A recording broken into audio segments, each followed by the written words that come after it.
Cordial saludo, espero que estén muy bien. En esta clase de pensamiento crítico y nuevas tecnologías vamos a empezar una nueva unidad.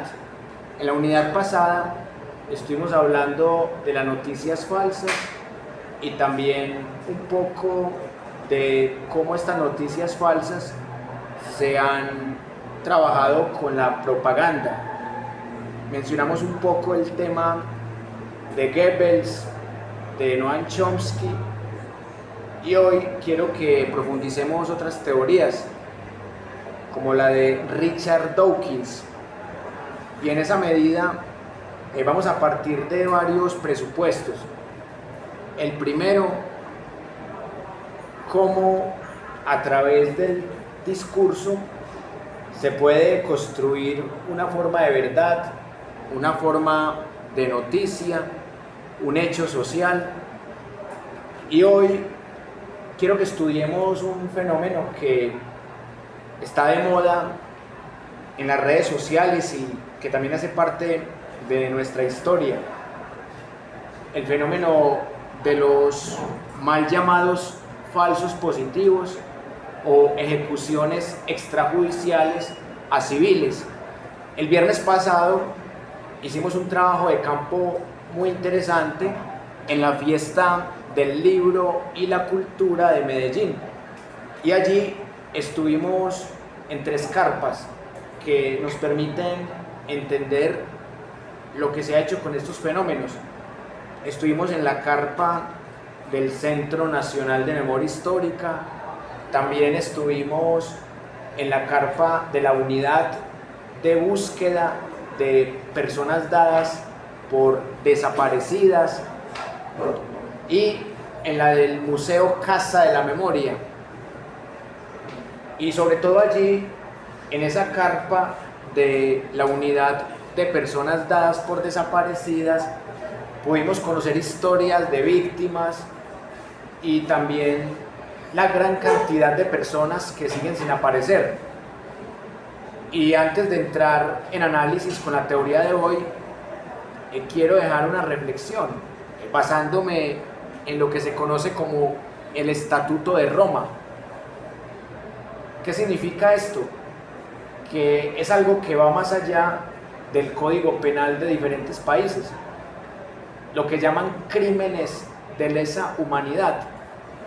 Y en este fenómeno de las ejecuciones extrajudiciales a civiles hay mínimo 3 delitos de lesa humanidad. Está el delito de homicidio en contra de persona determinada, está el de desaparición forzada y también en algunos casos el de tortura. Y precisamente esta mañana dieron la audiencia en la JEP al coronel retirado del ejército Publio Hernán Mejía Gutiérrez, que está acusado ante esta jurisdicción por haber perpetrado en su comandancia 72 ejecuciones extrajudiciales contra civiles. Y este señor, de manera bastante descarada, durante los 3 días de audiencia, se burló de las víctimas, diciendo que él nada tenía que ver, que él solamente cumplía con su deber. Y este señor se hizo famoso por escribir un texto que se titula No me arrodillaré. Y para él, arrodillarse significa pedirle perdón a las víctimas, a unas víctimas a las que el perdón ni siquiera les sirve de algo, porque el perdón no devuelve las vidas. Pero este señor, con su lema de no me arrodillaré, sigue diciendo que él es inocente. Y acá es en donde quiero que apliquemos la primera teoría de pensamiento crítico, que viene desde el neuromarketing electoral. En esta teoría del neuromarketing electoral hay una teoría que se llama la de los 3 cerebros, porque tradicionalmente han dicho que tenemos 2 lóbulos en el cerebro: un lóbulo en donde están las emociones y otro en donde está la razón. Pero en esta teoría del neuromarketing electoral podemos encontrar la teoría de los tres cerebros: el cerebro reptiliano, el cerebro basado y regido por el sistema límbico y el cerebro cortex. Este cortex se supone que es la parte racional del ser humano. El sistema límbico, el que está regido por pasiones y emociones. Y el nuevo cerebro que se descubre en el neuromarketing electoral es el de lo reptiliano, que podríamos traducirlo como lo instintivo. Y básicamente estos militares que cometieron crímenes de lesa humanidad se basan en el cerebro instintivo de las personas, que es bastante básico. Lo instintivo tiene que ver con la comida, tiene que ver con la vida misma, y en esa medida ellos justifican su actuar diciendo que lo hicieron por la patria, por cumplir su deber, o que solamente recibían órdenes y presiones de un superior. En algunos casos, en el caso de Publio Hernán Mejía Gutiérrez, él asegura que no solamente él es inocente, sino que otros que eran sus jefes pueden servir como testigos de la inocencia de él. Este fue el mismo que pidió como testigos, en este caso, a los expresidentes Andrés Pastrana Arango y Álvaro Uribe Vélez. Y también ese señor ha sido famoso por ser muy amigo de la senadora del Centro Democrático, María Fernanda Cabal. Y claramente es de ese tipo de oficiales que le rinde pleitesía a un partido político, una ideología, no a la patria, porque se supone que los militares deben ser disque apolíticos, pero sabemos que eso no es verdad. Pero por lo menos deberían disimular un poquito. Y a este señor le van a dar disque la máxima condena. ¿Y de cuánto es? De 20 años. O sea, le van a cobrar 20 años de cárcel por acabar con 72 víctimas, sobre las cuales él cometió, en la mayoría de ellas, 3 crímenes de lesa humanidad, como homicidio en persona determinada, desaparición forzada y tortura. Y así es la justicia colombiana. Por eso hoy más que nunca se requiere un aparato más fuerte de justicia. Bueno, el compañero tiene una pregunta, un comentario, un aporte. ¿Cuál es? Sobre lo de que se consideraba inocente por el hecho de seguir órdenes o cumplir su deber. Eso. Fue un debate que surgió después de la Segunda Guerra Mundial en Alemania. Si los que administraban los campos de concentración o los presos ahí eran inocentes, al ser juzgados después, eran inocentes por seguir órdenes o no lo eran. Se surgió como esa duda en medio de los juicios. Al final se llegó a la conclusión de que eso no lo tenía exigida de la culpa. Sí, eso es un debate. De hecho, en la serie Matarife hemos visto que se discute también eso. Y se discute desde el punto de vista de la criminalística. O sea, ¿qué tanta responsabilidad tiene el general de los errores que cometen sus tropas? Acá lo que llama la atención es la estadística, que Andrés Pastrana dejó un promedio de 13, escuchen bien, 13 falsos positivos por año. Y con Álvaro Uribe Vélez pasamos a 1067 falsos positivos por año. Aquí la pregunta es: ¿por qué se da ese incremento? ¿Qué pasó con la política de recompensas? ¿Qué pasó con las presiones de superiores, como las que hacía Mario Montoya Uribe, diciéndole a sus súbditos que él quería carrotanques de sangre, que no se robaran la plata, que él necesitaba eran bajas, que a él no le servían capturas? Esa cifra habla por sí sola. En estos días había un concejal uribista diciendo que Antes era Álvaro Uribe el que había frenado los falsos positivos, diciendo que habían rebajado del 2002 al 2010. Pues claro que rebajaron, porque la mayoría fueron hasta el 2008, la mayoría, porque ahí fue donde se descubrió el escándalo.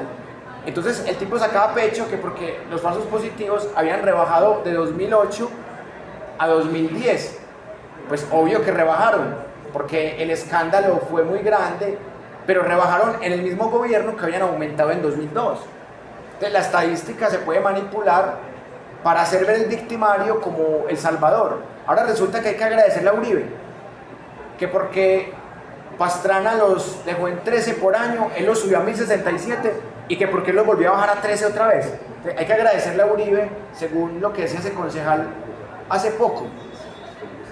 Y precisamente nuestro amigo Alexander Obregón Rentería nos compartía unas ideas del señor Gilberto Tobón, en donde le quitaban toda la responsabilidad a Álvaro Uribe.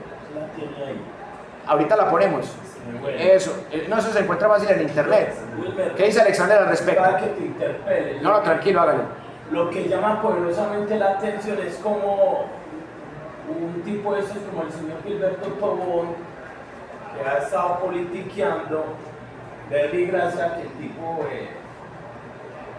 preparado académicamente y la preparación que tiene lo ha llevado a escribir libros que son usados como material de estudio en universidades.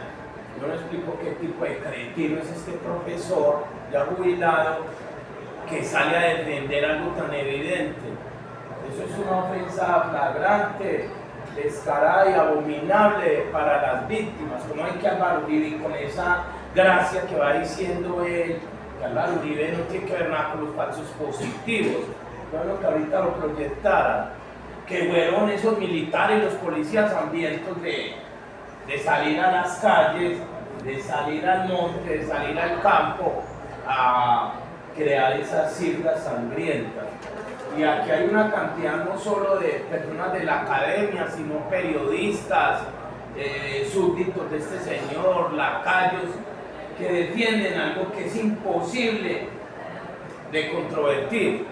Los falsos positivos sangrientos, las ejecuciones extrajudiciales, inicialmente tienen su génesis en un ambiente de estigmatización.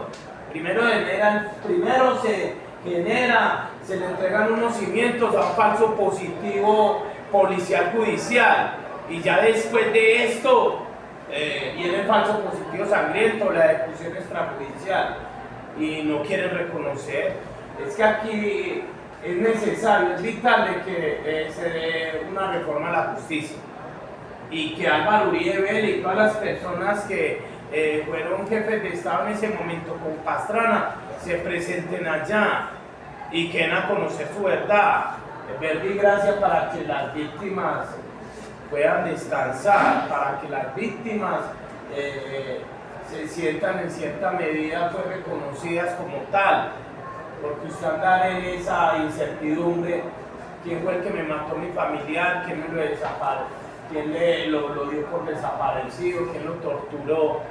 Eso es un calvario que solo termina en el momento que a usted le entreguen un reconocimiento, una verdad, que le pidan un perdón público y que le garanticen de que eso no se va a volver a presentar en otro familiar suyo o en cualquier colombiano. Entonces sí es urgente, y como para concluir, de que sea una reforma a la justicia, que por ende la JEP no aplique esas penas tan leves. Eso produce risa, porque un tipo de esos tan descarado, que dice que no se arrodilla, va a pasar 20 años en una cárcel, y tenga en cuenta que hay unos beneficios, o sea que el tipo en 5 años está en la calle. Verbi, gracias que muchas de estas personas que están en las guarniciones militares viven es como en un chalet, ellos salen a la calle, disfrutan de la vida civil. Además hay otro cuento que querían de hacer, todos los beneficios que tengan a nivel de pensión, que se los quiten y que ese dinero sea empleado para reparar a las víctimas. Entonces es necesario que se presente una pena el tipo la conmute en su totalidad y que no se den beneficios, porque los beneficios va a volver a tirar un asesino eso a la calle. Usted no va a estar al servicio del Estado, sino al servicio de grupos irregulares como la mafia, como los paramilitares. Historia de militares de baja estofa, como es un criminal ya evidenciado, se ha presentado y terminan al servicio de la mafia. Exactamente. Bueno, usted habla de mafia y de una me salió este personaje. ¿Por qué? Yo no sé por qué me saldría si este es un inocente perseguido. Miren, cuando hablamos del estallido social de 2021, vemos a este como la cabeza de ese genocidio contra el pueblo colombiano.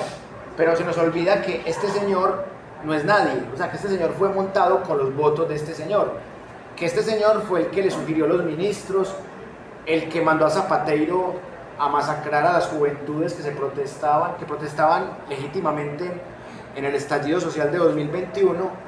Y también es importante recordar las familias que han fundado el paramilitarismo en Colombia. Esa familia, por ejemplo, ha fundado dos grupos. Este fundó el Clan de los 12 Apóstoles, que está impune todavía. Hay un juez que cada 6 meses aplaza el juicio, la condena, ya está en juicio, aplaza la condena, habiendo más de 500 asesinados en este proceso. Y también tenemos al primo que ya fue condenado por parapolítica, Mario Uribe.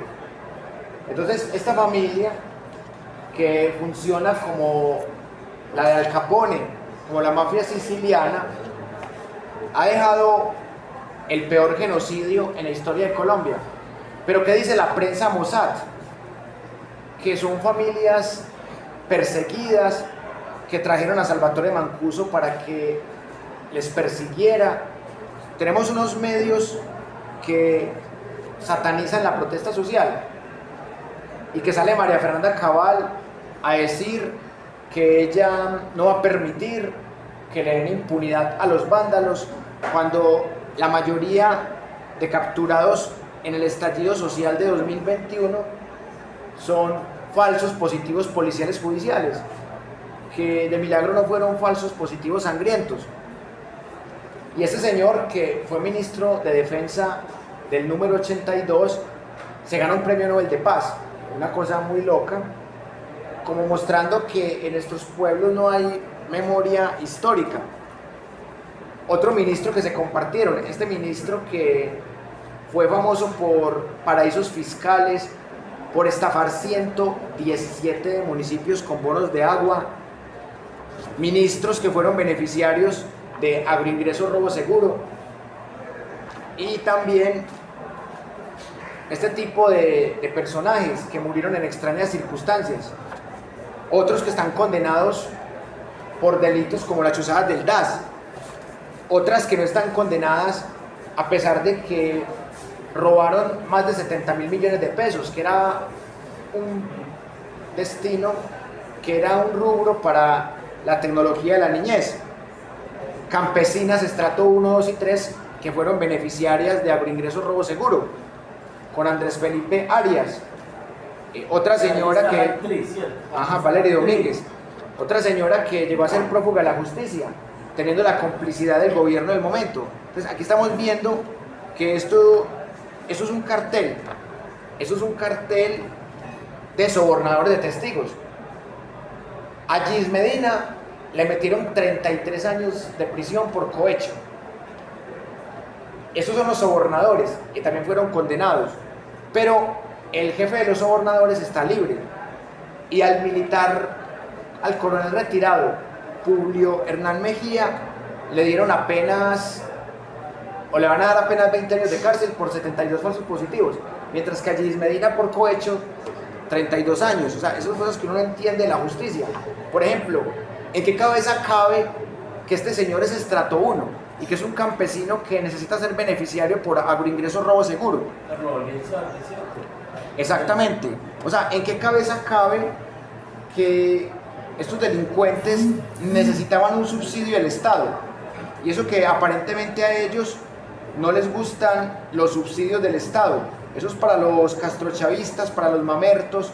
Ellos no se benefician de la teta del Estado. En esta cabeza criminal es en donde cabe que estos campesinos estratos 1, 2 y 3 que he mostrado aquí necesitaban un subsidio de agroingreso robo seguro, solo para pagar favores politiqueros. Pero aquí lo preocupante no es que exista esta banda criminal, que este cartel de mafiosos y de narcotraficantes tenga un partido político que se llama Centro Democrático. O sea, aquí el problema no es ese. Que haya mafiosos no es el problema. El problema es que estos mafiosos tengan respaldo popular. Que esos mafiosos hagan que un títere al que nadie conoce saque 10 millones de votos. Y que la historia se repita en votos por el condenado y fallecido Rodolfo Hernández. O sea, eso es lo preocupante. O sea, algo tiene que estar muy mal en esa sociedad para que haya gente que siga votando por esas personas. Pero eso se explica desde el neuromarketing electoral. O sea, que un sujeto de estos saque 10 millones de votos. O sea, un inepto de estos que no sirve para nada, que nunca ha hecho nada, que nadie conocía. O sea, que alguien como este señor saque 10 millones de votos y alguien como Rodolfo Hernández también saque 10 millones de votos, demuestra que en este país estamos muy mal, en pensamiento crítico, en memoria histórica, en dignidad.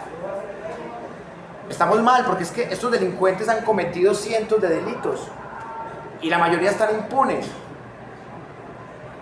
Y puede que la reforma a la justicia no sea la panacea, pero por lo menos es el primer paso para que la gente empiece a despertar, porque eso se llama delincuencia organizada con apoyo popular. Wilmer, Sí. llama poderosamente la atención, no solo que el tipo era un desconocido en este momento, lo que pasó a la historia, como en su mandato se presentó el mayor pillaje al erario público. Él aplicó tierra arrasada, que la cantidad de ollas podridas que en este momento le están evidenciando a, ¿cómo se llama? Iván Mordisco Duque, Ñeñe Márquez. Ajá. Ese tipo va a pasar a la historia, incluye por encima del mismo Álvaro Uribe Vélez, de Pastrana, de Santos y todos esos presidentes que todos les llegan allá de una u otra forma con una política del pillaje. Son ratas, pero este tipo se lo robó absolutamente todo. Y a eso se suman, según los últimos comentarios de analistas, este tipo pudo haber superado a Álvaro Uribe Vélez en maldad, en crimen, toda la cantidad de jóvenes que fueron asesinados, torturados, las mujeres que fueron violadas en ese estallido social. Y detrás de eso estaba la figura de este señor, claro, obedeciendo órdenes como una marioneta, y el titiritero Álvaro Uribe Vélez. Pero si se pone a analizar usted de forma minuciosa qué fue lo que hizo a nivel de pillaje, va a pasar a la historia como el mayor pillo en la Casa de Nariño. Es un presidente que merece estar en una trena, merece estar en una chirona, en una cárcel, y que quede estigmatizado y que el mundo se entere de que esto es una rata. Es una rata. A eso se suma ese cuento de esa arma de espionaje, el Pegasus. Ya está evidenciado que él fue el que lo compró. Él en sociedad con Molano, Zapatero. ¿Qué intencionalidad tenía esa arma? Poder espiar, porque el Pegasus puede también espiar el GPS, puede localizar a la víctima. Muy extraño cómo mataron a este señor Villa de la forma tan precisa como lo asesinaron. Y la historia nos podrá entregar respuestas con relación a eso, o el pedido que está haciendo el señor Gustavo Petro. ¿Dónde está esa arma de espionaje? ¿Quién lo tiene? Yo a veces jocosamente pienso cómo lo tiene Uribe allá en el UERRI. Igual esa fortaleza donde él vive, eso es inexpugnable. Ahora debe tener, y desde allá no le está espiando. Por ahí sacó la noticia Wally que lo tiene Levi Rincón. Sí. No, y seguramente las bodegas van a creer que eso es verdad, que es Levi Rincón el que lo tiene. Pero esto que está pasando en Colombia es muy preocupante, porque ya lo vivimos con las chuzadas del DAS, que también era un mecanismo para perfilar, perseguir, hostigar, donde amenazaban a menores de edad. Miren la tortura psicológica que le hicieron a Claudia Julieta Duque, que le mandaban muñecas descuartizadas y le decían, vea, lo que le va a pasar a tu hija si sigues de zapa. ¿Y qué estaba investigando Claudia Julieta? El magnicidio perpetrado a Jaime Garzón. Y Narváez, que fue el torturador, en este momento está en una guarnición militar, o sea, ni siquiera lo metieron en una cárcel de verdad. Entonces llama la atención que todos los que han cometido este tipo de delitos, como magnicidios, resultan premiados. Entonces a Narváez lo premiaron cuando cumplía 6 años de haber dado la orden de acabar con Jaime Garzón, lo premiaron como subdirector del DAS. Un DAS que terminó chuzando personas como Daniel Coronel, cuya hija también amenazaron. Un DAS en donde amenazaron a la familia de Holman Morris, a la familia de Gustavo Petro, a la familia de diferentes magistrados como Iván Velázquez, que terminaron siendo funcionarios del gobierno de Petro. Varias de las víctimas, como Holman Morris, como Iván Velázquez. Y acá es donde vemos que el escándalo de Pegasus es una repetición de esta herencia que dejaron este tipo de funcionarios. A este señor lo condenaron hace poco por el delito de la yihad política. Pero en Colombia, ¿quién se acuerda de la yihad política? Muy poquita gente. Y ese señor también había sido condenado por las chuzadas del DAS. Bernardo Moreno, un personaje nefasto de estos, pero ¿quién se acuerda de esto? Y por eso digo yo que es muy interesante el ejercicio que hicimos el viernes pasado, de preguntarle a estas personas de las carpas por el tema de la memoria, por el tema de la búsqueda de personas dadas por desaparecidas, por el tema de los museos de las víctimas. Y el DAS, que era una institución pagada con dinero del Estado, dependiente de la Casa de Nariño, el DAS terminó siendo una oficina de la SAUC con ese señor. Ese señor no solamente mandó a ejecutar al profesor defensor de derechos humanos, al sociólogo Alfredo Correa de Andrés, sino que también estuvo involucrado en el escándalo de las chuzadas del DAS. Y ese señor está libre por vencimiento de términos desde el 2020, desde octubre de 2020 está libre. O sea, ¿qué hace un delincuente de estos libre cuando cometió crímenes de lesa humanidad, cuando mandó a callar a un líder social, cuando cogobernaba el DAS con grupos paramilitares liderados por Jorge 40? ¿Y cómo les parece que el subdirector de este era peor, Narváez, el que torturaba a Claudia Julieta Duque? Y este, al igual que Narváez, fueron premiados. Narváez fue premiado al ser nombrado en espacios de inteligencia y en el DAS. Este fue premiado con un consulado en Milán. Y el que acabó con la vida de Eudaldo Tito Díaz Salgado también fue premiado. Salvador Aranazús, el gobernador de Sucre, fue premiado con una embajada en Chile. Entonces, ¿cómo les parece este gobierno que premiaba de esa manera a los criminales de lesa humanidad? Y por eso es tan importante que hagamos un poco de memoria histórica, porque esa es una de las formas que tenemos de resistir ante los embates del neuromarketing electoral. Porque lo que estamos viendo en este momento en Colombia ya es una pelea por el poder político a través de la vía electoral. Estas personas que tanto daño le han hecho al país están haciendo campaña politiquera y están vendiendo la idea que van a salvar a Colombia, que ellos son los que van a traer otra vez la democracia que se fue hace 2 años. Pero la democracia de ellos, que es puro plomo, sangre y falsos positivos.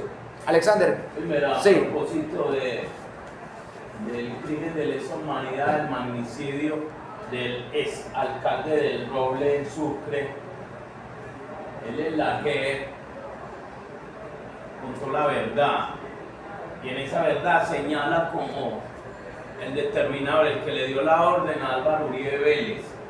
Y también señala a un personaje de la Procuraduría General de la Nación, siniestro, del cual hemos hablado mucho, hemos dejado mucho en evidencia en estas denuncias a través de Universidad Noma, inclusive en las clases presenciales. Se llama Tatiana del Carmen Moreno Che. El interrogante que yo me formulo aquí de forma muy inocente y parca es porque si ya hay personas que están rompiendo la omerta con relación al señor Álvaro Uribe Vélez, ¿por qué la gente no cita a ese bellaco? Es que él no puede pensar que es intocable, que es omnipotente.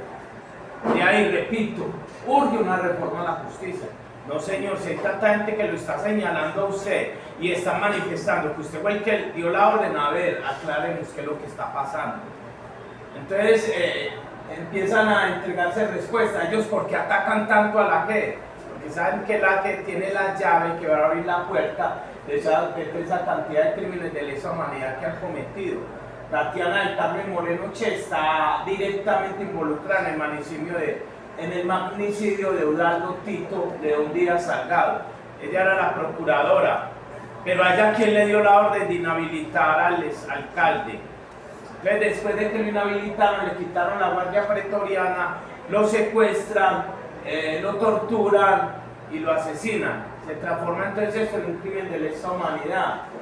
Si Salvador Arana pagó y ya confesó que fue Álvaro Uribe el que le dio la orden, además también recibió un premio, se fue como embajador a Chile, al igual que el coronel que participó, el coronel de la policía que participó abiertamente en este asesinato, también Álvaro Uribe le dio un premio y él manifiesta en esas versiones que entregó en la JEP que Álvaro Uribe le dijo, no, si esto es calienta, yo lo mando a una embajada, y claro, él siempre subordina, manipula y les da premios, asesinen, maten, pero la cabeza visible, el autor intelectual de todo este tipo de atrocidades se llama Álvaro Uribe Vélez y está en la impunidad y se presenta en las universidades de este país pregonando su inocencia cuando en realidad no la tiene.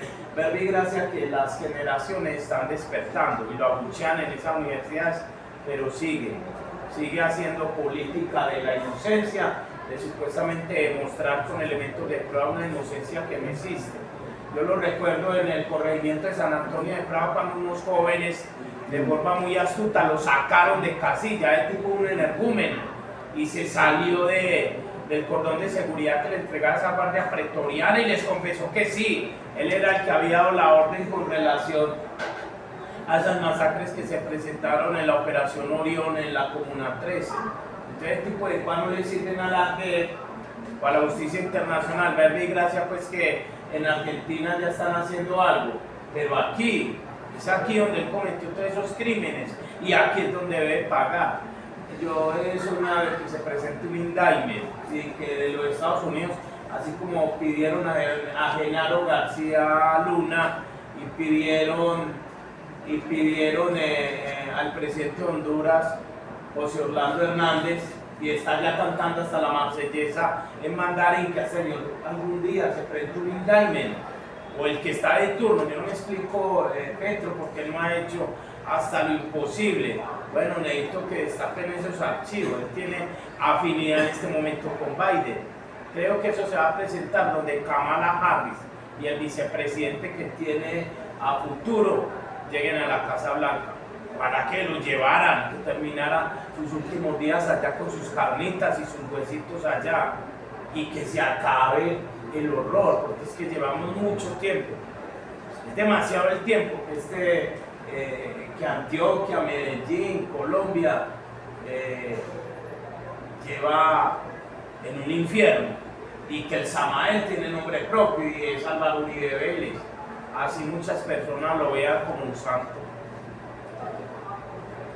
Como una forma de redondear esto, vamos a conectar tres cosas que podemos llamarlos tres poderes diferentes. O sea, por un lado está el poder judicial, por otro lado el poder legislativo y por otro lado el poder ejecutivo. Sí. Y pensemos en el magnicidio perpetrado contra Eudaldo Tito León Díaz Salgado.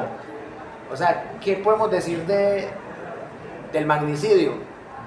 que allí participaron los tres poderes, porque ¿quiénes eligen al procurador? El Congreso. ¿Y qué hizo el Congreso? El pacto de Ralito. O sea, ese Congreso parapolítico hizo 12 pactos, 13 pactos con paramilitares en todo ese tiempo.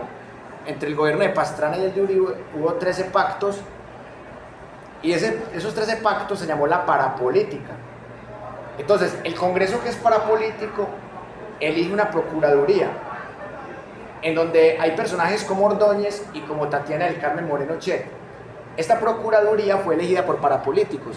Esta procuraduría inhabilita a Eduardo Tito Díaz, y esta inhabilidad y estas amenazas lo llevan a poner la queja a Uribe, pero le está poniendo la queja al patrón, porque Uribe era el que controlaba la procuraduría y era el que tenía esas mayorías parapolíticas en el Congreso.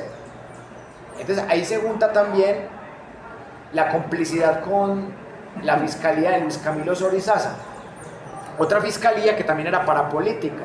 Entonces ahí se juntan los tres poderes, el legislativo, el ejecutivo y el judicial, contra un alcalde que estaba denunciando a paramilitares y a parapolíticos.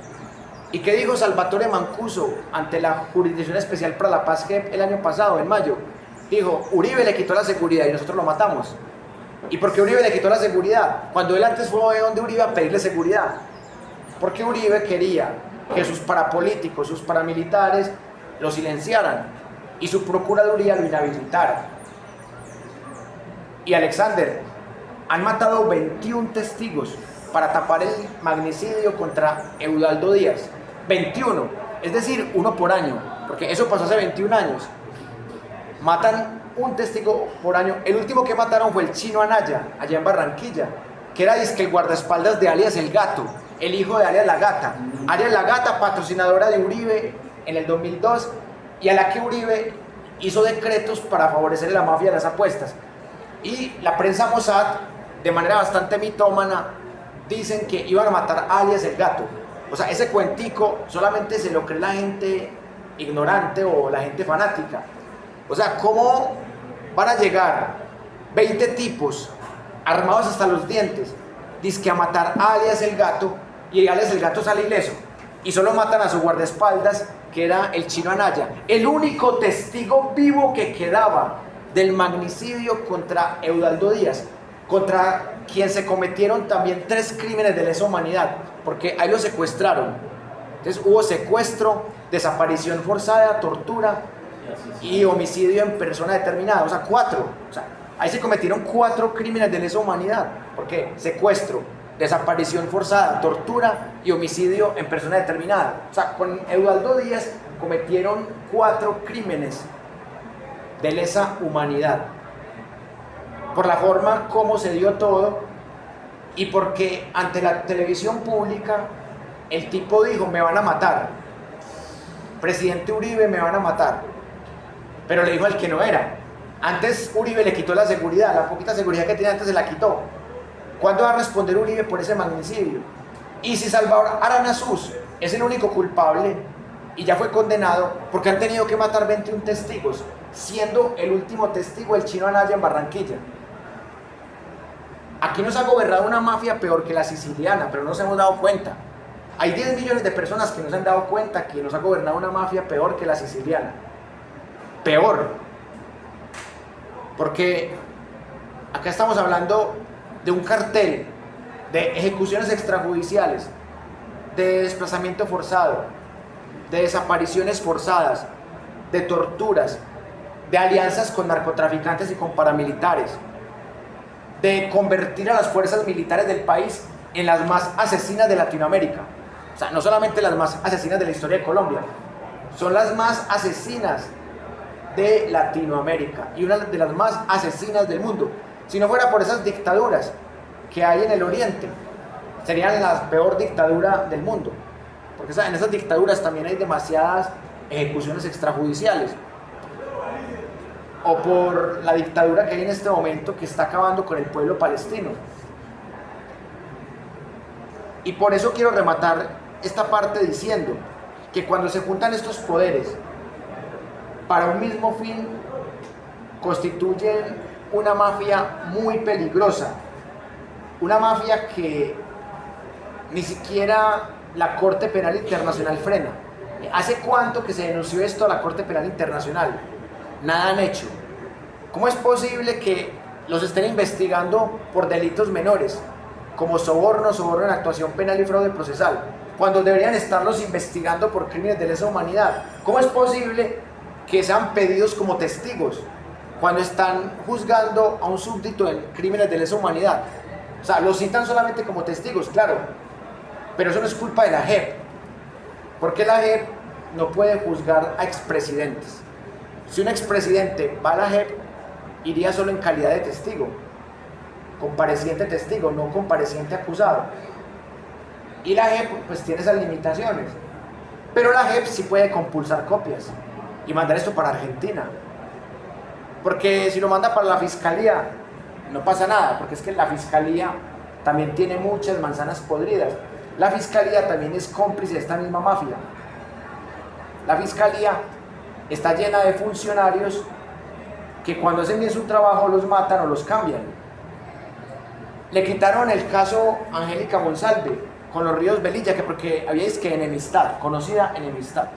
Si fuera así, entonces habría que quitarle a todos los fiscales todos los casos, siempre beneficiando a los mismos clanes. A propósito, Wilmer, de la Fiscalía, el próximo lunes, RTBC, que es el canal oficial de la Casa de Nariño y el mandato del señor Gustavo Francisco Petro Urrego, el próximo lunes va a dar a conocer un cártel de fiscales especializados en el trasiego de falsos positivos policiales judiciales. Van a mencionar entonces al señor Víctor Emilio Arroyave Lopera, al señor César Augusto Sarmiento Niebles, a la funcionaria de la Fiscalía Diona Pulgarín Álvarez, otras cajas de resonancia en esos falsos positivos policiales judiciales como son Gustavo Andrés Duque Serna, Javier Enrique García Troches, el señor Gabriel Ramón Jaime Durán, del cual ya tenemos suficiente información porque fue el fiscal delegado en jefe ante la Corte Suprema de Justicia que intentó entregarle una preclusión, cosa juzgada, al señor Álvaro Uribe Vélez. También van a aparecer los nombres de la señora Onis María Gómez Gómez y del señor José Luis Giraldo Buitrago, fiscales especializados en el trasiego de falsos positivos policiales, de los cuales tengo en mi poder pruebas y además he cristalizado un número determinado de denuncias en contra de ellos. Por fin creo que se va a encontrar destellos en las tinieblas. Debo resaltar entonces que el puente que se construyó para poder llegar a RTBC y que me he podido enterar de forma no agradable que para usted denunciar en este país necesita pertenecer a una pirámide social donde está en la cúspide. Las personas de a pie no podemos denunciar. Llego a RCTV gracias a Universidad Nómada, de lo cual voy a estar agradecido en esta vida y en la otra y en la eternidad. Alexander, qué bueno que tu testimonio, que está respaldado en más de 28.000 folios, llegue a la televisión estatal, que tiene emisoras de radio, que tiene un buen poder mediático, no tanto pues como Caracol, RCN y Semana, pero sí tiene buen poder mediático, y que estas víctimas de esos entrampamientos empiecen a pagar, y que esos fiscales seriales en el trasiego de falsos positivos policiales judiciales empiecen a pagar, y que la fiscalía se empiece a limpiar, porque la fiscalía también ha sido un aparato de la mafia. Casi todos los funcionarios del DAS que chuzaban a inocentes y a opositores terminaron siendo agentes del CTI, como el tal alias Pacho Malo, y en esa medida eso no fue ningún cambio. Nada se gana con eliminar una institución corrupta si mandas a los corruptos para otra institución. Eso es como eliminar una institución de pederastas y mandarla para otras instituciones a los mismos pederastas. O sea, es que los que son corruptos son las personas, no las las instituciones son un abstracto. O sea, cuando usted habla de Universidad de Antioquia, pues es algo abstracto. Pero cuando usted habla de profesores, estudiantes, empleados de Universidad de Antioquia, ya son personas. Entonces, los que hacen que la Universidad de Antioquia tenga prestigio son ustedes, los egresados, los estudiantes, los profesores. Son ustedes los que hacen grande la Universidad de Antioquia o cualquier institución. Igual pasa con estas del Poder Judicial. Los que hacen que sea un nido de ratas y de mafias son los integrantes de ellas. ¿Qué pasó cuando en el 2011 Juan Manuel Santos abolió el DAS? Que la mayoría los mandó para el CTI de la Fiscalía, otros los mandó para la SIJIN de la Policía, a otros los mandó para el Ministerio de Relaciones Exteriores y a otros los mandó para el Ministerio del Interior. O sea, todas las manzanas podridas del DAS terminaron en otras instituciones haciendo lo mismo. Y por eso nuestro amigo Alexander Obregón Rentería ha sido víctima de esta misma mafia que viene del DAS. Y quiero que escuchemos este testimonio de la Jurisdicción Especial para la Paz como forma de ir redondeando esta primera parte de la clase. Quiero que le pongan atención a esto porque esto vale oro. También aquí hemos escuchado de voz directa de ustedes, los protagonistas, los daños. Y no voy a hacer una lista exhaustiva, ustedes lo han dicho mucho mejor que yo, pero simplemente quería enumerar al menos las categorías indispensables. Ustedes nos han hablado en primer lugar del dolor. Ese es un daño central y muchas de ustedes nos han dicho, y lo decía la doctora Lady, el dolor no es una cosa del pasado, no es una cosa que se quedó hace 17, 18 años en ese momento. El dolor se va y vuelve, el dolor está presente todavía. Muchas de ustedes nos lo han dicho hoy. No, de todas las maneras, ¿cómo me duele esto que ocurrió? ¿Cómo me duele esto que me hicieron las tropas del Ejército Nacional? Nos han hablado de los impactos en la salud física, ¿no? Cómo ese dolor enquistado se convierte en enfermedad. Hemos hablado mucho de las enfermedades a la salud mental, de los temas de pérdida de memoria, de Alzheimer, de ansiedad, de depresión, pero también hemos hablado de los impactos en la salud física. Hemos hablado de los impactos, y yo creo que ha sido tan ilustrativa esta audiencia en ese sentido, en los niños y las niñas, ¿no? Muchos de ustedes, los que han participado aquí, eran niños pequeños cuando asesinaron a sus padres, a sus madres, a su abuelo, y nos han contado qué significó vivir y crecer, ¿no? Sin esa madre, sin ese padre. Cómo eso afectó no solo, digamos, dramáticamente la familia, sino también, por ejemplo, las posibilidades de estudiar. Hemos hablado de los daños en las madres que tuvieron que trabajar, muchas de ustedes nos lo han dicho, que se tuvieron que desplazar a las ciudades donde no conocían a nadie, no sabían cómo se vive, cómo se sobrevive en la ciudad y tener que trabajar a veces en condiciones muy duras para poder alimentar a los niños. Hemos hablado mucho del desplazamiento forzado. Yo creo que es una línea que tenemos que fortalecer, digamos, evidenciar mucho más el impacto en relación con el desplazamiento forzado que tuvieron estos asesinatos para presentar a las personas falsamente como bajas en combate. Hemos hablado de los daños a la comunidad, ¿no? Muchos de ustedes nos han dicho veredas enteras se desplazaron, perdimos líderes de juntas de acción comunal, de organizaciones sociales comunales, el resquemor que quedó a veces en la comunidad, a veces el estigma, ¿no? A veces lo que se decía, y también hemos hablado, y yo creo que nos corresponde hacerlo notar mucho más, el daño tan catastrófico que este patrón macrocriminal dejó en la confianza en el Estado. Un Estado, para que opere bien, necesita que sus ciudadanos confíen en las instituciones del Estado. Y con sobradísimas razones, podríamos decir, hoy aún sigue rota esa confianza de muchos en las instituciones militares y en el Estado en general. Y creo que también hemos hablado mucho y ustedes nos han preguntado mucho por qué ocurrió esto. pero yo también creo que ustedes nos han aportado respuestas. Y a mí hay una frase que yo me llevo tan clara, me parece que dice tanto, y se las he oído a varias de ustedes, y era dirigiéndose a los militares involucrados, ¿no? Ustedes dicen, para usted, el asesinato de mi padre era un resultado, para mí mi padre era todo. Yo creo que esa frase lo resume todo. Como lo hemos documentado y afirmado en por lo menos 5 decisiones importantes de esta sala de reconocimiento, varios de las unidades militares a lo largo y ancho del país adoptaron e implementaron una política institucional en el terreno de que el éxito militar se medía, se contaba, se contabilizaba en muertos.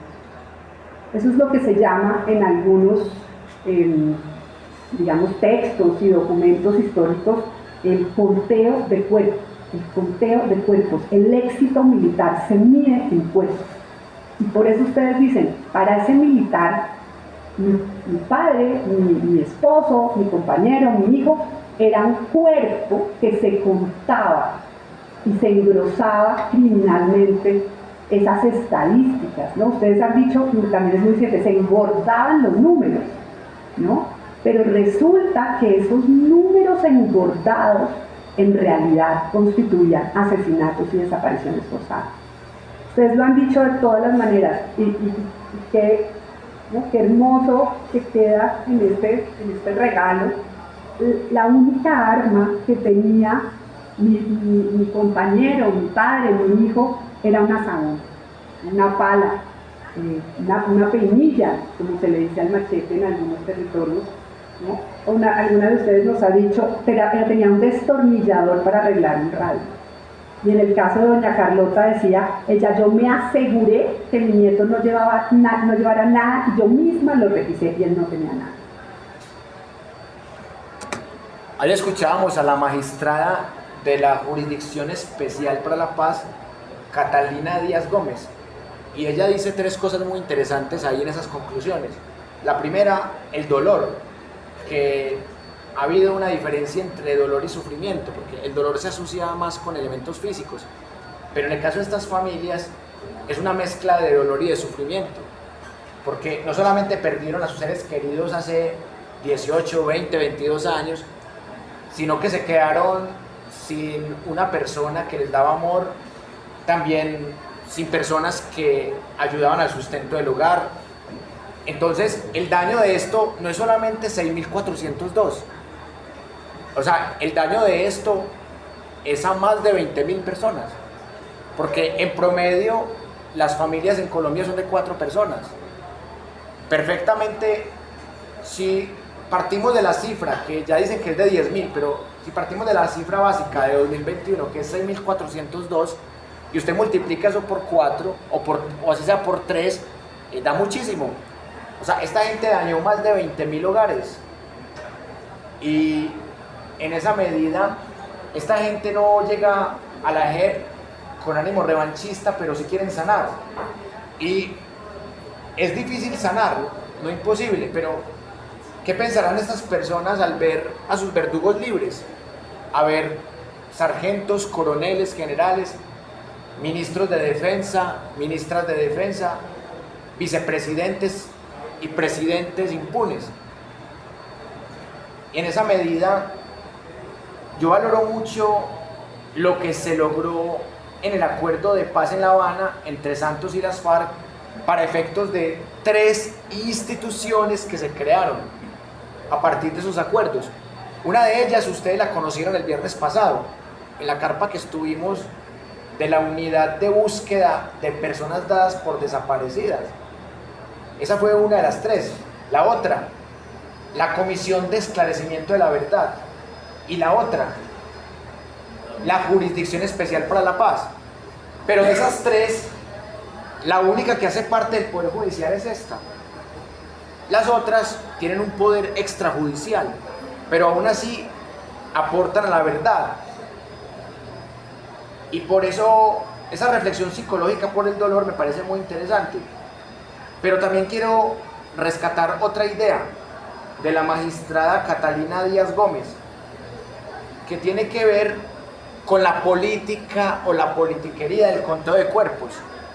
Algo que también demuestra que esto obedecía a patrones macrocriminales, porque las ejecuciones extrajudiciales a civiles en el Catatumbo, en el oriente antioqueño, en el Huila, obedecieron a las mismas prácticas: cadáveres con las botas al revés, cadáveres con tiros en la espalda. O sea, es muy raro que te digan, a tu familiar lo mataron por ser guerrillero, pero tiene 3 tiros en la espalda, fue un combate pero le dispararon por la espalda. Muy raro, ¿verdad? Y otra cosa, que había víctimas, que eso lo vimos en una audiencia la semana pasada, que lo mataron en un enfrentamiento entre guerrilla y ejército, pero no se escucharon tiros. O sea, fue un enfrentamiento con silenciadores. O sea, a ese nivel de irracionalidad ha llevado a esta gente a Colombia, incluso a revictimizar a estas personas, haciéndoles creer que sus familiares realmente eran malos. No estaban cogiendo café, como diría el susodicho expresidente. Como quieren decir, los mataron por malos. Y también quiero resaltar otra idea más que dice la magistrada Catalina Díaz Gómez, que tiene que ver con el modus operandi de estas organizaciones, que según lo que ella dice, hacen que la gente le pierda confianza al Estado. Pero no es al Estado, es el aparato represor del Estado, porque como población también hacemos parte del Estado. Entonces, realmente lo que ella está cuestionando allí es ese aparato represor del Estado, en donde simplemente tenían que matar para demostrarle a la gente, a los medios masivos y a todo el mundo que estaban ganando una guerra, que realmente no estaban ganando. Y la gente, más que cogerle miedo o rabia o desconfianza al Estado, le cogió rabia fue al uribismo. Esa es la realidad. Un guerrillero como Gustavo Petro, como lo llaman, que entre otras cosas el tipo hace ya 35 años que dejó de ser guerrillero, solo pudo ser presidente porque la gente decía, prefiero a alguien que fue guerrillero a esos asesinos que, no contentos con haber matado a estas víctimas, en el estallido social mataron a otras cientos de víctimas, con el mismo modus operandi de los matamos por ser terroristas, por ser vándalos, por ser guerrilleros. Con ese mismo modus operandi mataron a Lucas Villa, mataron a Dylan Cruz, con el estigma de que no, es que estamos matando a un guerrillero. Y el pistolero que salió en Cali a dispararle al lado de la policía a manifestantes es concejal de Cali en este momento. Hasta ese nivel de bajeza hemos llegado en este país. Y acá quiero terminar esta parte con una reflexión, porque quiero que analicemos las tesis de Rodrigo Primi y las de Gilberto Tobón, y ya con eso salimos al descanso. Pero antes de terminar esta parte, yo sí quiero dejarles una reflexión más.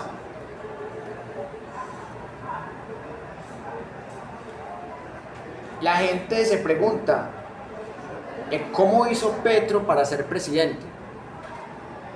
Porque yo todavía no lo puedo creer. O sea, han pasado 2 años que lo elegimos y yo todavía no puedo creer que este man sea presidente. Porque es que este país fue educado para odiar a la guerrilla y para creer que todas las guerrillas eran iguales. Este país, en su mayoría, no saben que el M-19 era una guerrilla que tenía mucho respaldo popular. Tanto es así que Navarro Wolf, siendo candidato de la Alianza Democrática M-19 en 1990, sacó más de 700.000 votos. ¿Por qué Timochenko y el Partido de los Comunes no sacó tantos votos? Porque las FARC, cuando hizo el proceso con Santos, no tenía ese respaldo popular.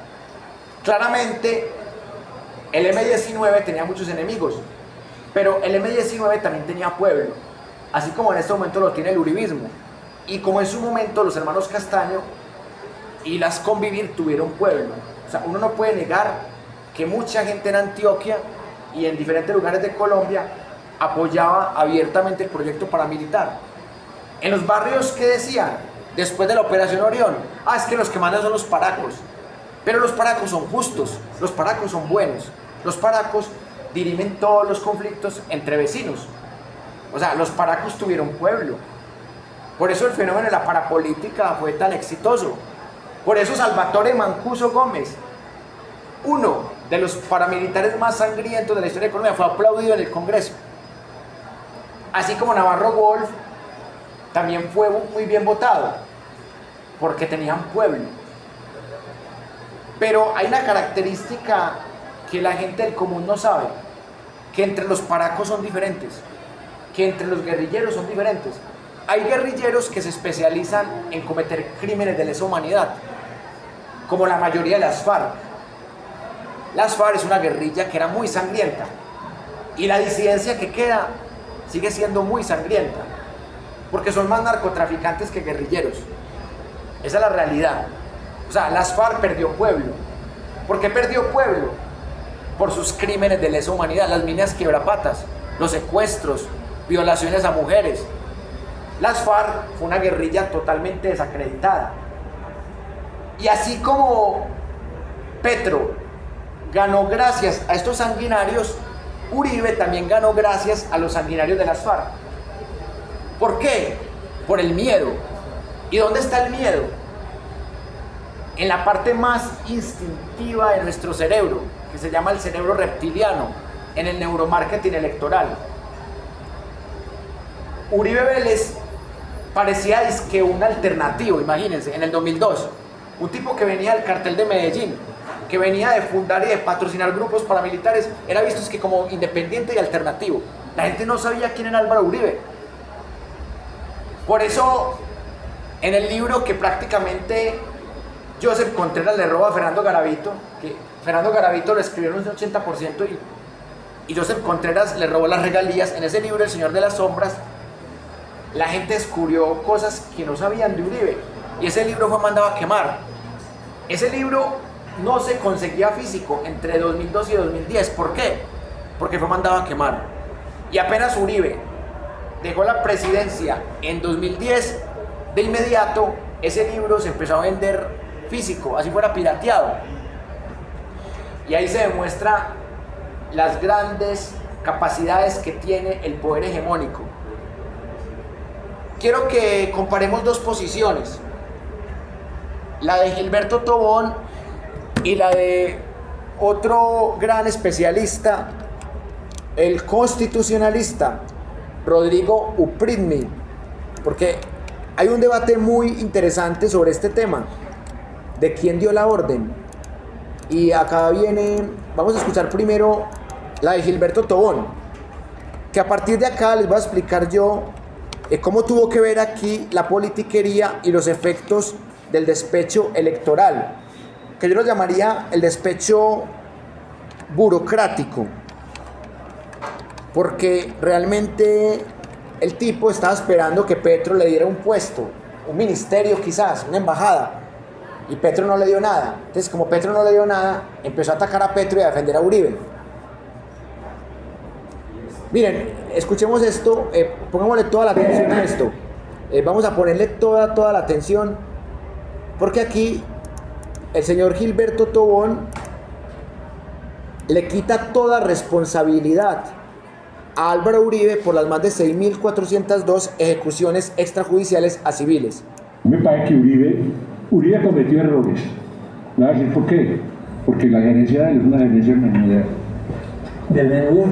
Una gerencia menuda. Entonces Uribe le digo a los militares: me informan todos los operativos contra la guerrilla. Todos, a los suboficiales, operativos. Presidente, hay un operativo contra la guerrilla en las serranías del Perijá. Pase que ahí está el teniente. Teniente, habla con Álvaro Uribe. Mejor dicho, largonas al suelo. Presidente, dígame, ¿cuántos guerrilleros hay? Aproximadamente 150. ¿Y usted cuántos hombres tiene? 200. ¿Y qué está esperando para resolver el problema? Mientras el hombre cuelga, el cabo le dice, se pasaron para Venezuela, porque la serranía imperial pasaron a... ¿Y qué vamos a hacer, cabo? Dijo, no, ahí están los montañeros, los campesinos, hagámoslo. Profesor, No fue él no les dijo hagan falso positivo, sino que le respiraba en la nuca. Porque además la policía y el ejército estaban en los cuarteles jugando chucha y haciendo voltacanetas. Y él llegó con el surriago y con el sombrero montoño y para afuera, que estamos en guerra. Hacia adentro, hacia afuera internacionalmente, no, aquí no hay guerra, hay terrorismo.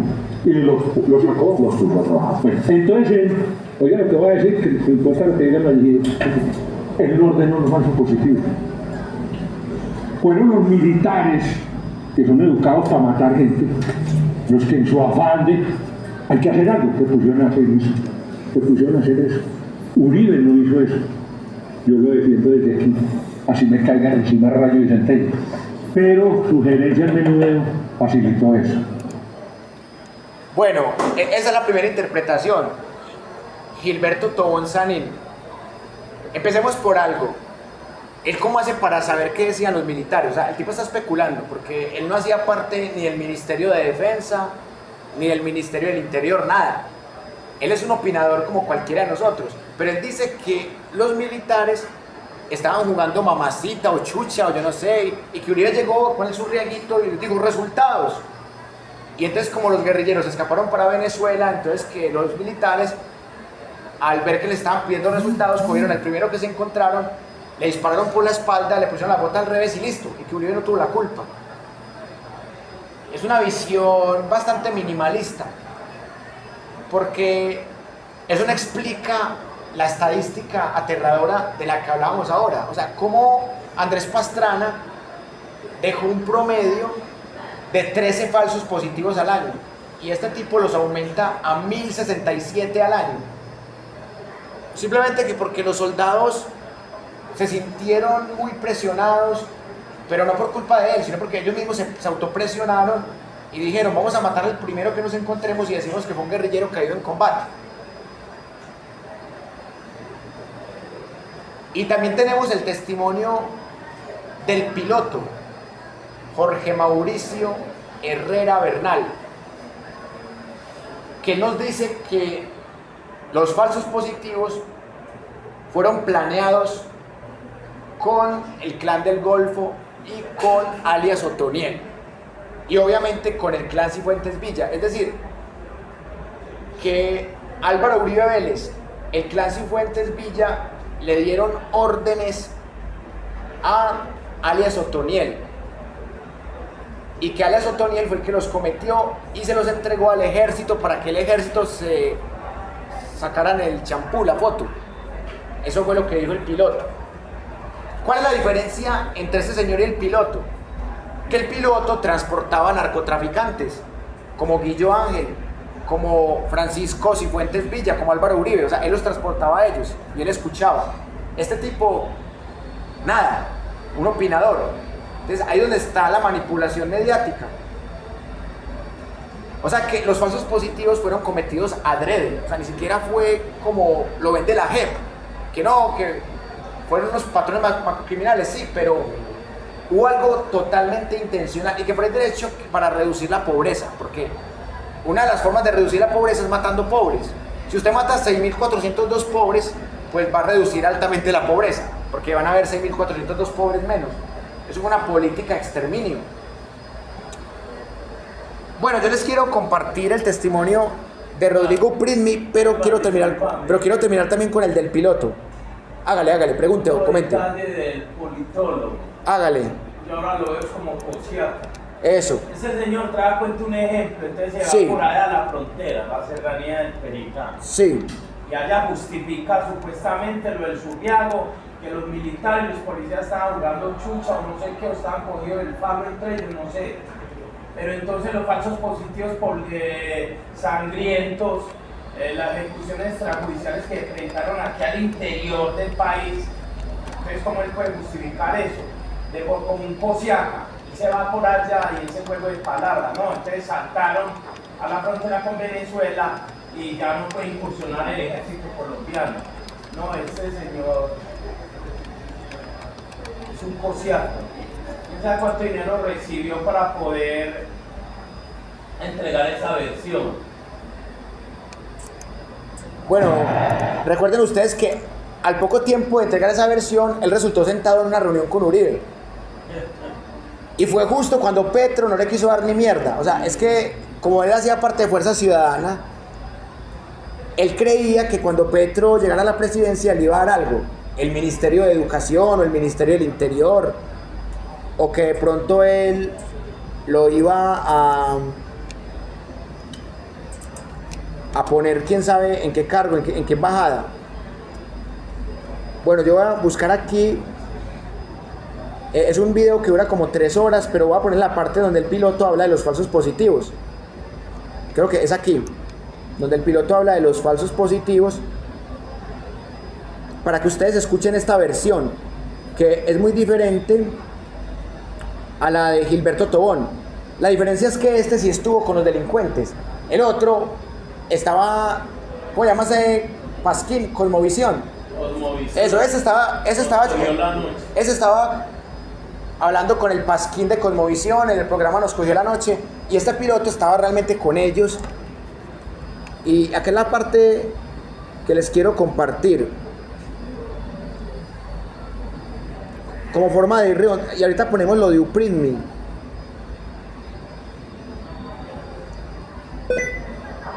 Bueno, aquí está el tema de la masacre de Mapiripán.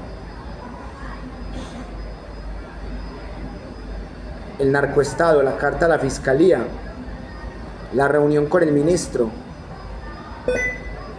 Eso está como loco aquí. Ah, es por eso. Esperé.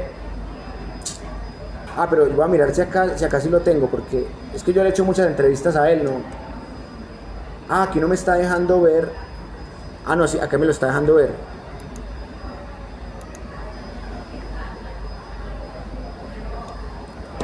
Sí, esta parte no me la deja ver bien.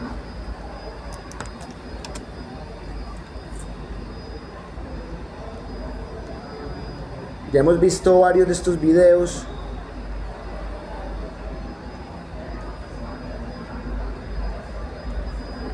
Que suena así. Sí, es un ruido que hay por allá afuera. No, el testimonio del piloto se los pongo en la segunda parte, porque es que no, en este momento no me acuerdo en cuál video. Es que yo he grabado como 5 videos con él, entonces no. Pero voy a ponerles el de Rodrigo Upridmi mejor.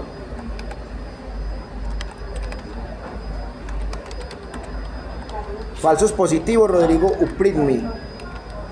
Que esta versión me parece más interesante. Upridmi.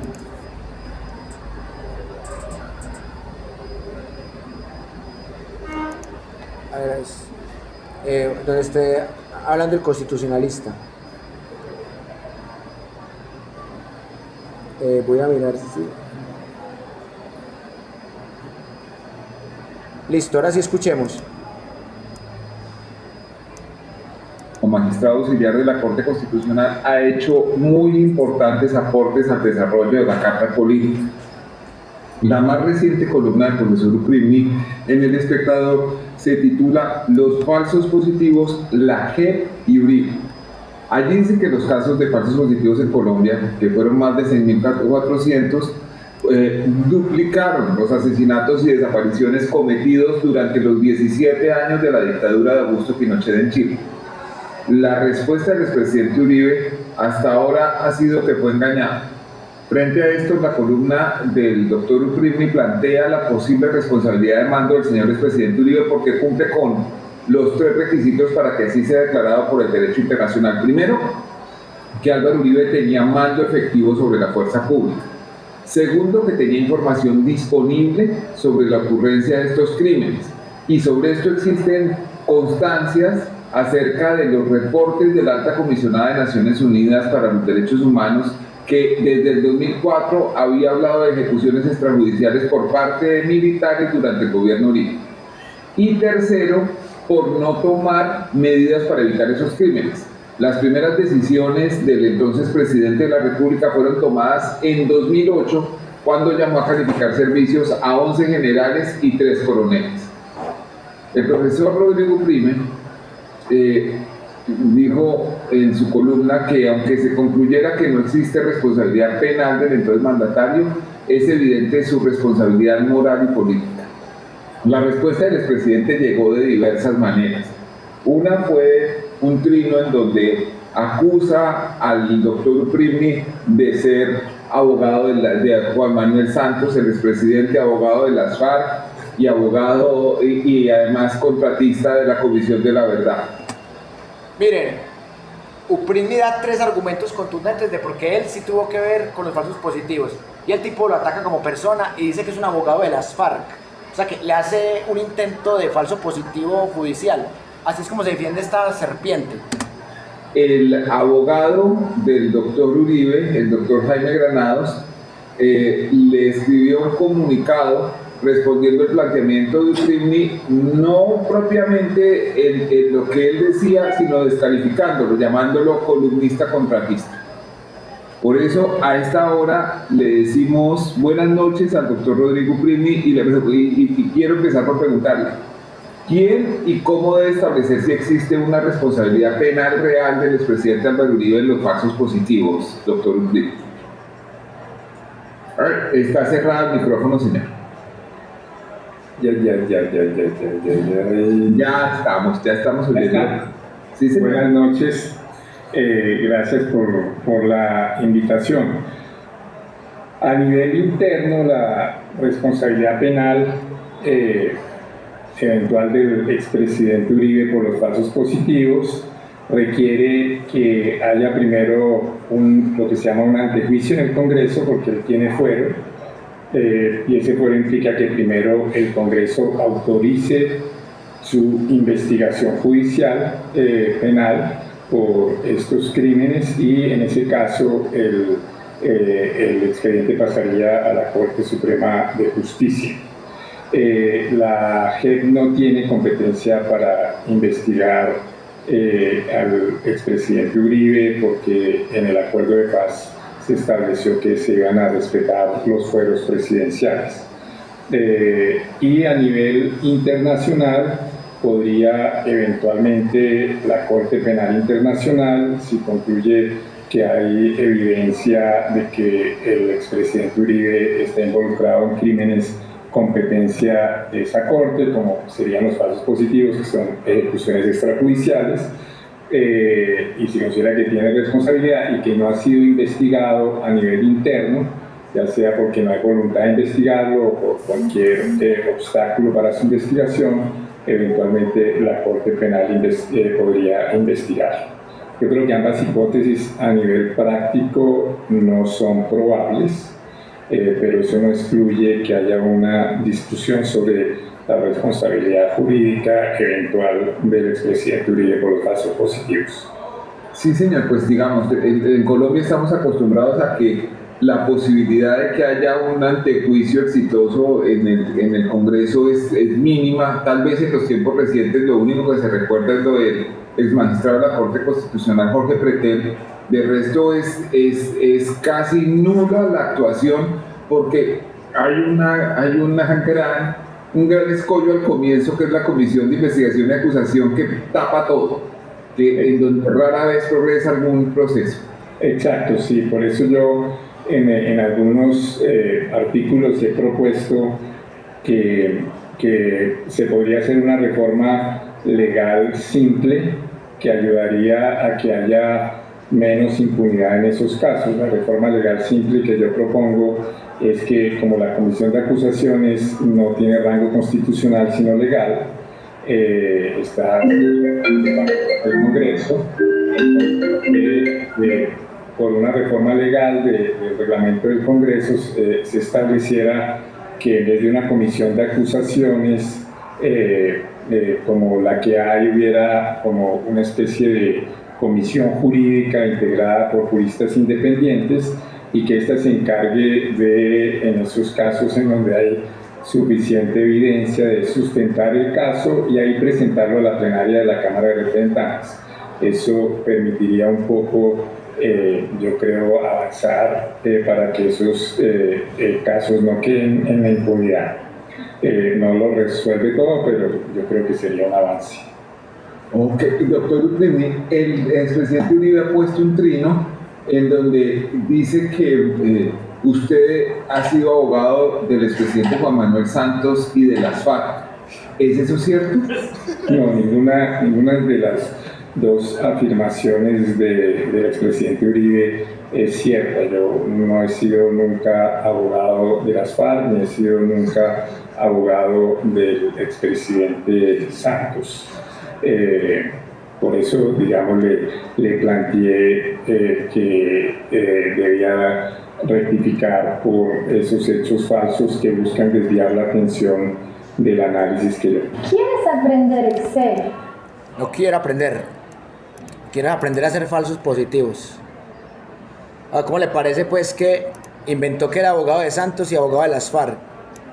O sea, el tipo comete calumnia e injuria grabada a toda hora. Y a Coronel lo tildó de narcotraficante. O sea, él tilda a los demás lo que es él.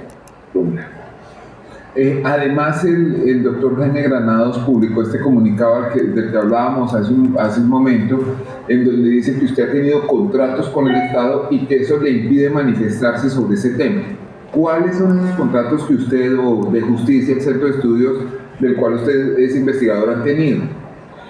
Lo primero que yo creo es que incluso si yo los hubiera tenido, yo no entiendo por qué eso me impediría hablar del tema.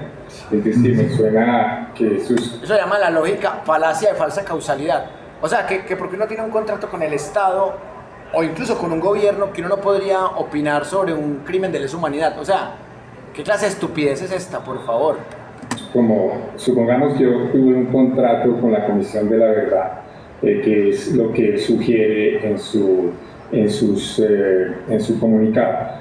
¿Por qué eso me impediría a mí hablar de la posible responsabilidad penal o de la responsabilidad moral y política del expresidente Uribe en los falsos positivos? Yo no entiendo cuál es la relación, no entiendo ahí cuál es el conflicto de interés. Pero segundo, en realidad yo no he tenido ningún contrato con la Comisión de la Verdad, ni he tenido contratos con gobierno. O sea, en un solo trino dijo 3 mentiras y una falacia. O sea, dijo que era abogado de las FARC, que era abogado de Juan Manuel Santos y que tenía contratos con la Comisión de la Verdad. Los tres, o sea, en un solo trino dijo 3 mentiras.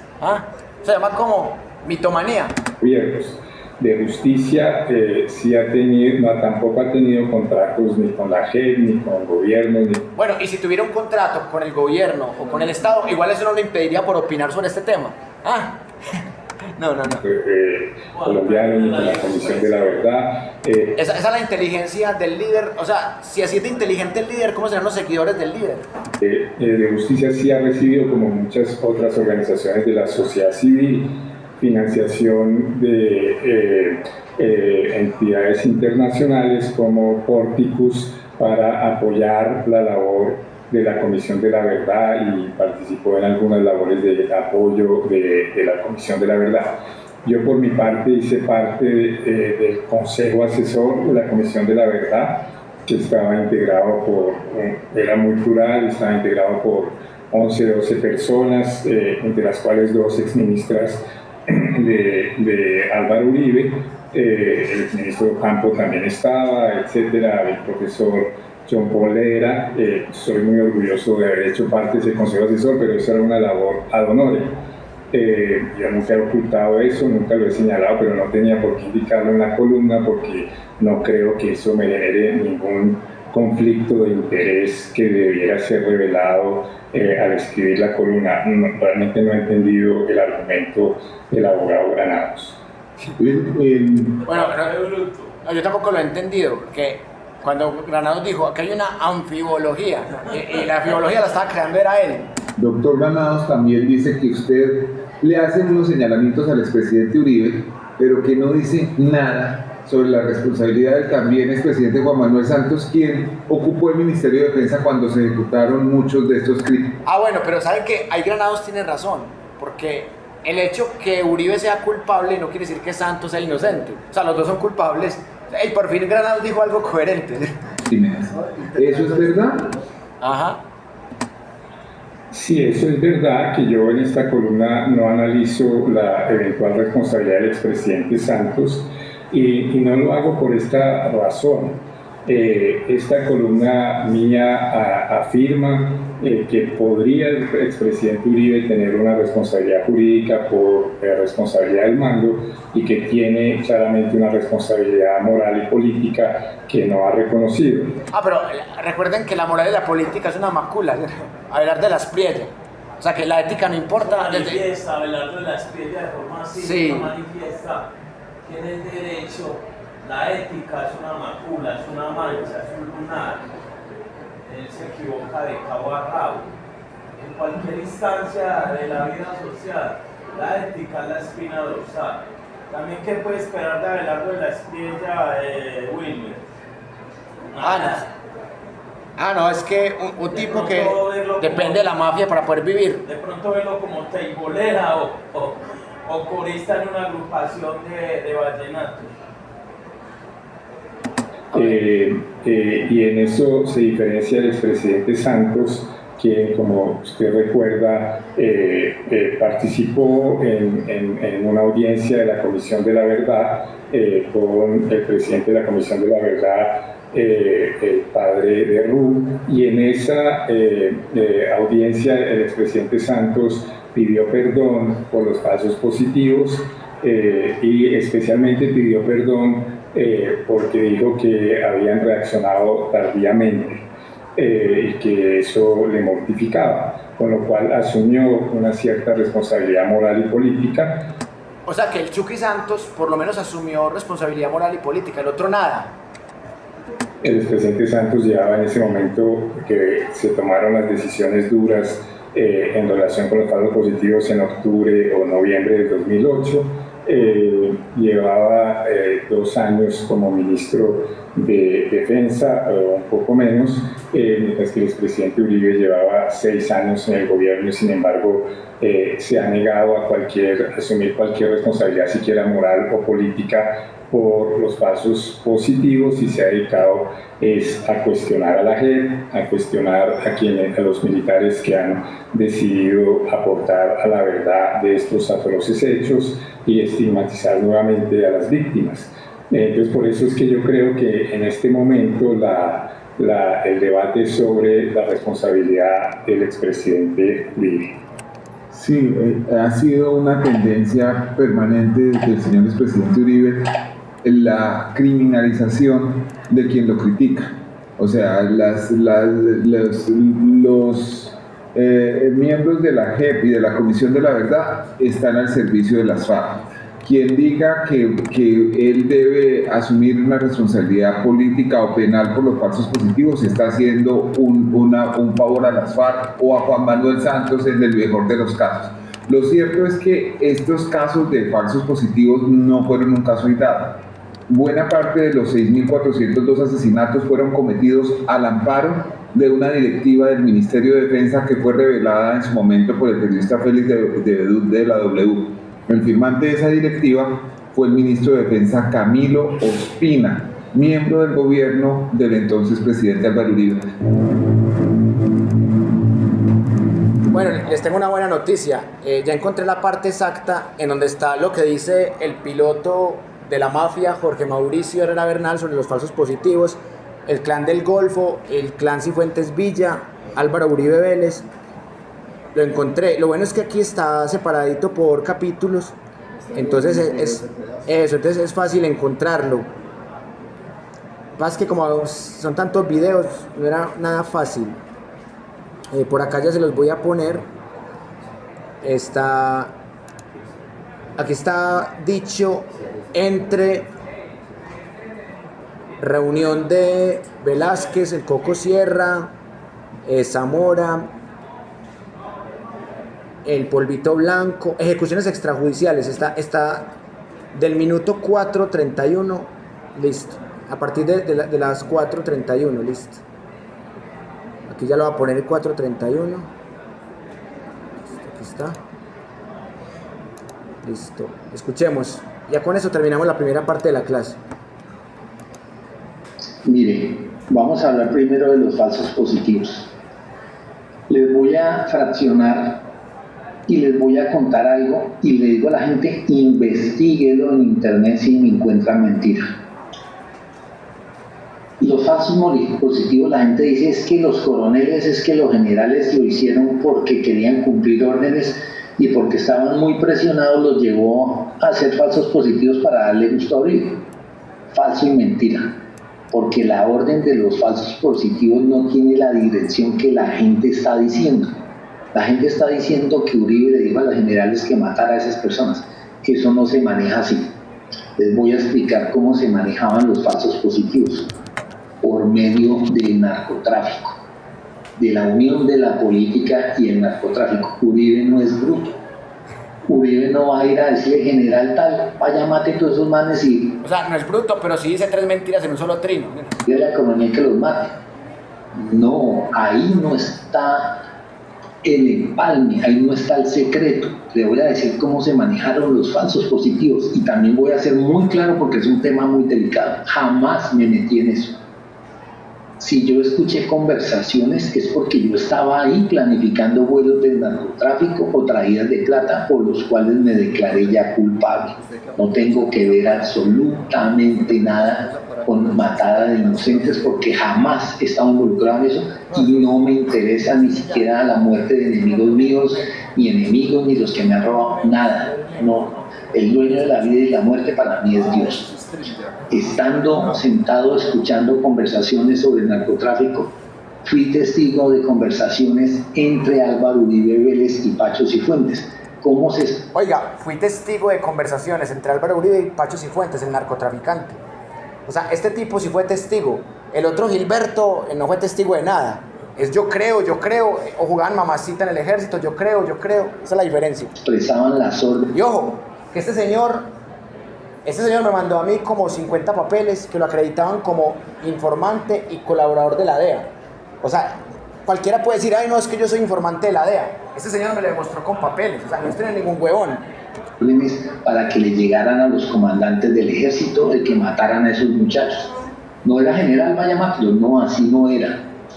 Era que Álvaro Uribe iba donde Pacho Cifuentes, a donde los señores de la Sauce y les decían, necesitamos matar gente en la calle, el que esté en la calle, el desempleado, mátenlo, bajamos las tasas de desempleo y bajamos la vagancia en las calles. Y hay gente que dirá, no, muy bueno que pase eso, no, a veces ustedes nunca han tenido un hijo que se quedó sin trabajo y salió a la calle a buscar trabajo, entonces lo tienen que matar.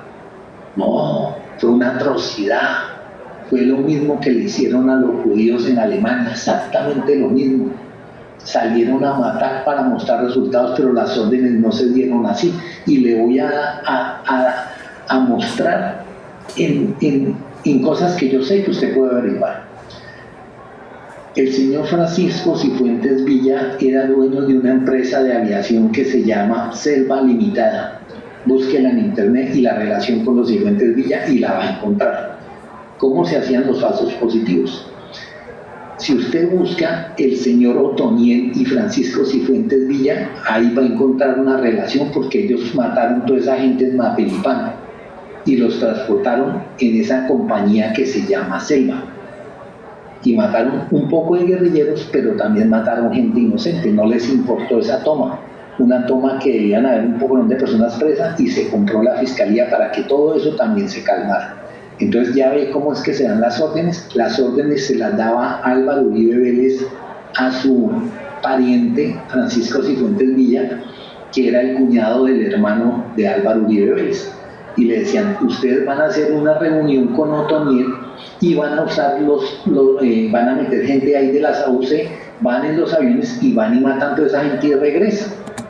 Ahí está la explicación de la falsa captura de Otoniel y la extradición rápida expresa de Otoniel. Ahí está explicado todo. Ahí van atando ustedes cabos. Entonces así era que mataban o en las calles mataban. ¿Y qué usaban? Soldados especiales que tienen la mano negra del ejército. Esa mano existe.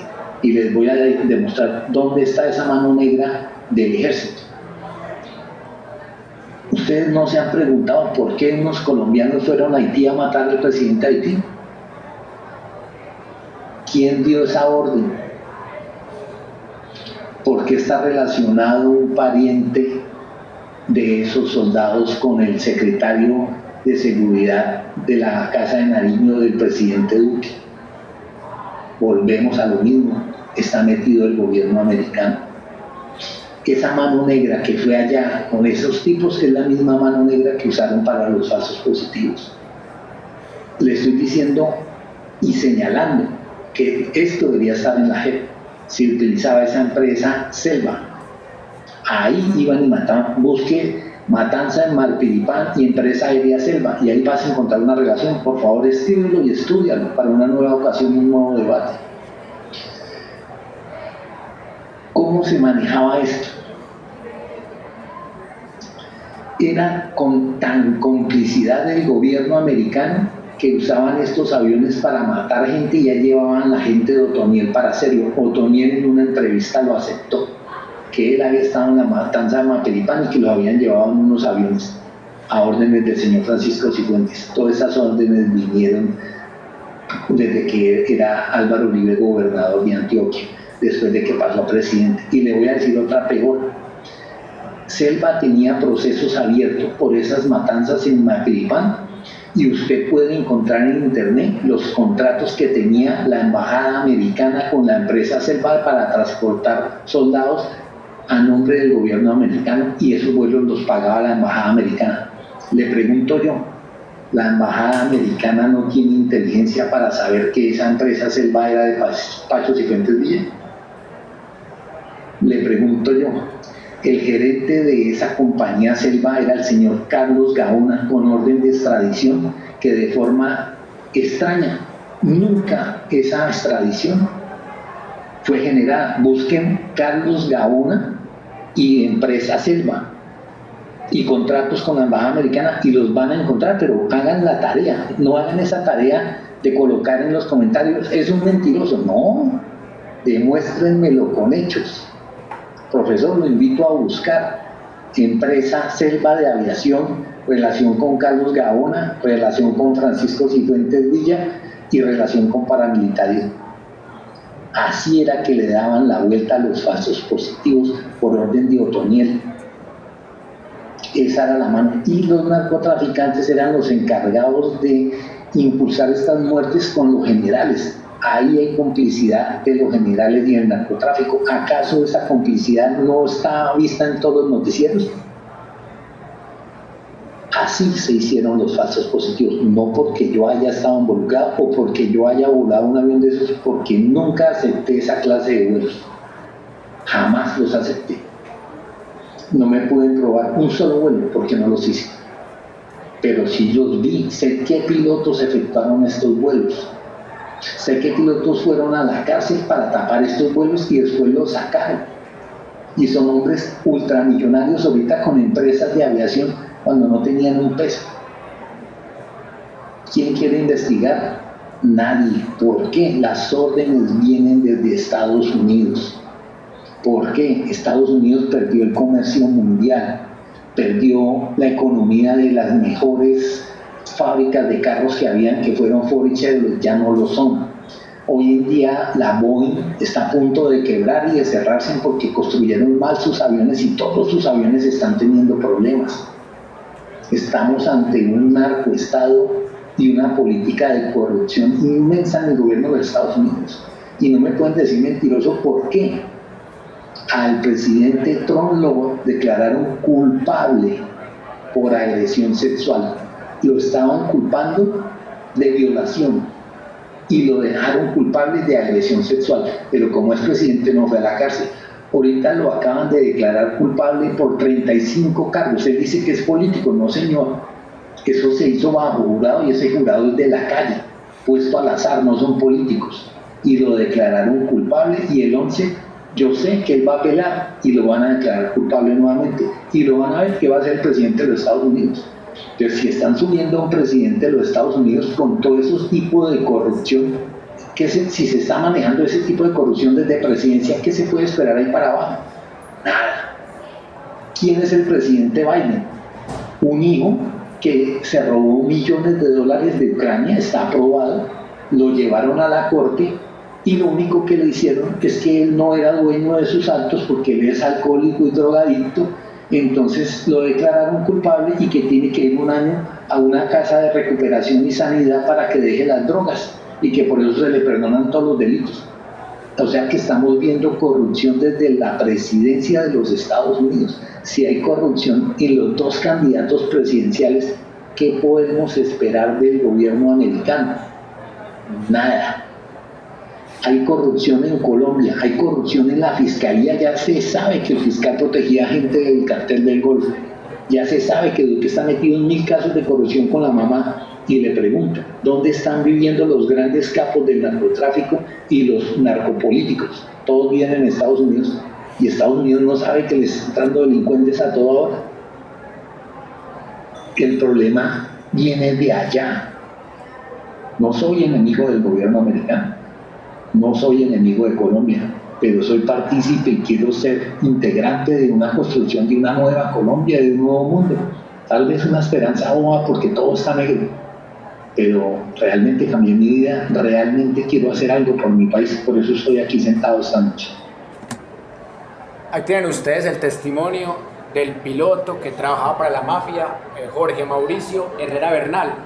Y quiero sacar de aquí 3 conclusiones para terminar esta parte de la clase. La primera, en el tema de los falsos positivos, mal llamados así porque son ejecuciones extrajudiciales a civiles, nunca habíamos tenido en cuenta el tema de Estados Unidos. Siempre creíamos que era un tema nada más de Colombia. Con esta versión del piloto dice, los Estados Unidos también tienen que ver con el tema de falsos positivos. Y acá recordamos que Chiquita Abrams, una multinacional estadounidense, patrocinó grupos paramilitares entre el gobierno de Pastrana y el gobierno de Uribe. Segundo elemento que él aporta nuevo, que alias Otoniel también tuvo que ver con el tema de los falsos positivos, que a través de Guillo Ángel y de Cifuentes Villa le dan la orden a Otoniel para que matara a cualquier persona, se la entregara a los soldados para que estos soldados los presentaran como caídos en combate. Y tercer elemento importante, la empresa Selva de Cifuentes Villa. ¿Y por qué es importante esto? Porque recuerden ustedes que Dolly Cifuentes Villa, la hermana de Pacho Cifuentes Villa, fue capturada con su hija Ana María y que ella estaba casada con Jaime Alberto Uribe Vélez, uno de los hermanos de Álvaro Uribe, y que en ese proceso hicieron parte del cartel de Sinaloa. Así que Uribe no solamente ha sido acusado de hacer parte del cartel de Medellín, sino que a través del clan Cifuentes Villa también hizo parte del cartel de Sinaloa. Por eso este piloto lo han tratado de matar varias veces, le quitaron los hijos, le quitaron sus propiedades, en este momento lo están tratando de matar y la fiscalía lo ignoró. Y con esto quiero terminar. ¿Por qué el ministro Velázquez y la fiscalía lo ignoraron? Porque le tienen miedo a los gringos y a la DEA. Porque en la DEA hay agentes como Paul Cohen que son narcotraficantes a la vez. Y el caso del ministro y la fiscal no se quieren meter en problemas con Estados Unidos.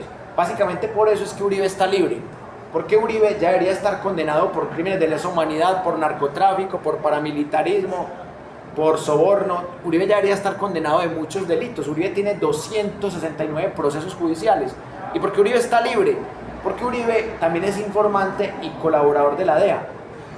¿Por qué lo de alias Otoniel fue una farsa? Porque ya desde el 2015 alias Otoniel era informante y colaborador de la DEA. ¿Por qué el clan Otero no paga cárcel? Porque son informantes y colaboradores de la DEA. Ahí tienen ustedes la otra cara de la moneda. Les agradezco mucho por quedarse hasta el final de esta clase y nos vemos ahorita por ahí en unos 20 minutos para que hagamos la segunda parte.